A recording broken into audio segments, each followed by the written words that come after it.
குஸ்ரு அக்பருடைய மகன். குஸ்ருவுக்கு elder brother வந்து Salim.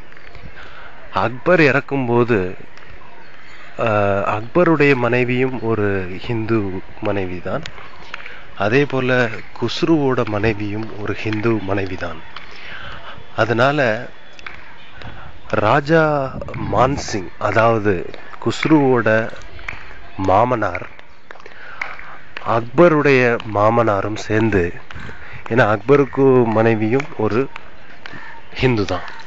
So அக்பருடைய மனைவியும் குஸ்ருவோட மனைவியும் சேர்ந்து செய்த சதி என்று கூட சொல்லலாம். அவர்கள் குஸ்ருவை அக்பருக்கு அடுத்தபடியாக ராஜ்யத்தின் தலைவனாக நியமிக்கலாம்னு ஆசைப்பட்டாங்க. ஆனா இங்கு முகலாய சாம்ராஜ்யத்தில் இஸ்லாமியர்கள் ஆதிக்கம் அதிகமாக இருந்ததுனால குஸ்ருவோட ஒய்ஃபையும் ரொம்ப கண்டுகல. அக்பருடைய மனைவி, அந்த இந்து மனைவியும் அவங்க ரொம்ப இம்பார்ட்டன்ஸ் கொடுக்கல. ஏன்னா அவங்க பயந்தாங்க, இம்பார்ட்டன்ஸ் கொடுத்தா அவங்களுடைய இம்பார்ட்டன்ஸ் வந்து காலியாயிருமோன்னு. அதனால அக்பர் வேற வழி இல்லாம, மனசுக்குள்ள அவர் குஸ்ரு ரொம்ப பிடிச்சிருந்தாலும் வேற வழி இல்லாம அவரு சலீம மன்னன் ஆக்கிட்டாரு. சலீமுக்கு ரொம்ப நாலேஜ் கிடையாது. சலீம் வந்து பிற்காலத்துல ஜஹாங்கீர் என்று புகழப்பட்டான். அந்த சலீமோட ஒய்ஃப் தான் நூர்ஜஹான். ஸோ அந்த சலீமுக்கும் நூர்ஜஹானுக்கும் பிறந்த குழந்தை தான் நம்ம ஷாஜஹான். ஸோ இந்த நூர்ஜஹான் வந்து ரொம்ப பொலிட்டிக்கல் மைண்டட் உமன் அண்ட் ரொம்ப இன்டெலிஜென்ட் கூட. ஸோ சலீம் மேல அக்பருக்கு ரொம்ப நம்பிக்கை இல்லாட்டினாலும் நூர்ஜஹான் மேல அக்பருக்கு ரொம்ப நம்பிக்கை உண்டு. ஸோ தன்னுடைய போட்டியில லாஸ் ஆனதுனால குஸ்ரு வந்து மனசு கஷ்டப்பட்டு பிரதர் கூடயே வார் பண்ணிட்டார், சண்டை போட்டார். பிரதர் கூட சண்டை போட்ட உடனே என்ன ஆகுதுனாக்க, சலீமும் நூர்ஜஹானும் சேர்ந்து குஸ்ருவை கைப்பற்றி அவங்கள கண்ணை குருடாக்கி ஜெயிலில் போட்டுறாங்க. குஸ்ருவுக்கே இந்த கதின்னா, குஸ்ருவோட மனைவி, அந்த இந்து மனைவி, குஸ்ருவோட இந்து மனைவி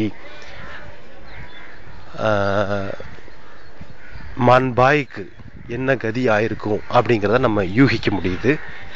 அந்த வேதனையினால ஒருவேளை அவ தற்கொலை பண்ணிருக்கலான்னு தோணுது. ஸோ கண் இழந்த அந்த குஸ்ருவும், அந்த தன்னுடைய வாழ்க்கை பாதிக்கப்பட்டு சூசைட் பண்ணப்பட்ட அந்த குஸ்ருவின் மனைவி, அந்த இந்து மனைவி மன்பாயும் இந்த அருமையான ஒரு சமாதியில கடைசியில முடிகிறாங்க. அதை நினைக்கும் போது கஷ்டமா தான் இருக்கு. ஏன்னா சலீமும் நூர்ஜஹானும் சொந்த பிரதர்க்கே செஞ்ச ஒரு பெத்தட்டிக் ஸ்டோரி தான். அந்த ஸ்டோரியோட எண்டை நம்ம இப்போ ஹிஸ்டாரிக்கலா பார்த்துக்கிட்டு இருக்கோம். இதே போல எத்தனையோ பேரோட வாழ்க்கையிலையும் இப்படிதான் நடக்குது. So this is the sad end of Mughal history and the history of Khusrau. இப்போ நம்ம குஸ்ருவோட டாம் பார்த்தோம், குஸ்ருவோட ஒய்ஃப் டாம் பார்த்தோம், அப்புறம் தமோலின் என்று சொல்லப்படுகின்ற மேபி குஸ்ருவோட சிஸ்டரா இருக்கலாம், அவங்களோட டாம்பையும் பார்த்துட்டோம். ரொம்ப அருமையான இடம், ரொம்ப அழகான இடம், வரலாற்று சிறப்பு மிக்க இடம். ஸோ சிவலிங்கம் மாதிரி தெரியுது பார்த்தீங்களா, அதுதான் வந்து அந்த மன்பாயோட சமாதி. ஸோ ரொம்ப அருமையான இடம். இதில்